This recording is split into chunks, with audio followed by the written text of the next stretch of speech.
ರೈತ ಬಾಂಧವರಿಗೆ ಪ್ರಗತಿ ಚಾನಲ್ಗೆ ಆತ್ಮೀಯವಾದಂಥ ಸ್ವಾಗತ. ಇಂದಿನ ಕಡಲೆಕಾಳಿನ ಬೆಲೆಯನ್ನು ನೋಡಿಕೊಂಡು ಬರೋಕ್ಕಿಂತ ಮುಂಚೆ ಹೊಸದಾಗಿ ಚಾನಲನ್ನು ನೋಡ್ತಾ ಇದ್ದರೆ ಚಾನಲ್ನ ತಪ್ಪದೆ ಸಬ್ಸ್ಕ್ರೈಬ್ ಆಗಿ.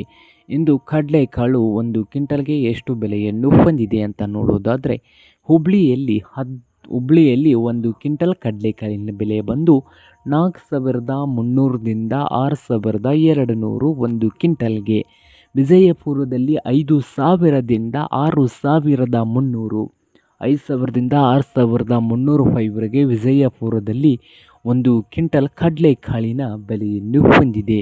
ಹಾಗೆ ಬಾಗಲಕೋಟೆಯಲ್ಲಿ 5,600ದಿಂದ 5,700 ರೂಪಾಯಿವರೆಗೆ ಒಂದು ಕ್ವಿಂಟಲ್ ಕಡಲೆಕಾಳಿನ ಬೆಲೆಯನ್ನು ಹೊಂದಿದ್ದು, ರಾಯಚೂರದಲ್ಲಿ 5,000ದಿಂದ 6,200, ಹಾಗೆ ಸೋಲಾಪುರದಲ್ಲಿ 5,000ದಿಂದ 5,400 ರೂಪಾಯಿವರೆಗೆ ಒಂದು ಕ್ವಿಂಟಲ್ ಕಡಲೆಕಾಳಿನ ಬೆಲೆಯನ್ನು ಹೊಂದಿದೆ. ಕಲಬುರಗಿಯಲ್ಲಿ ಒಂದು ಕ್ವಿಂಟಲ್ಗೆ 4,000ದಿಂದ 6,000 ರೂಪಾಯಿವರೆಗೆ ಒಂದು ಕ್ವಿಂಟಲ್ ಕಡಲೆಕಾಳಿನ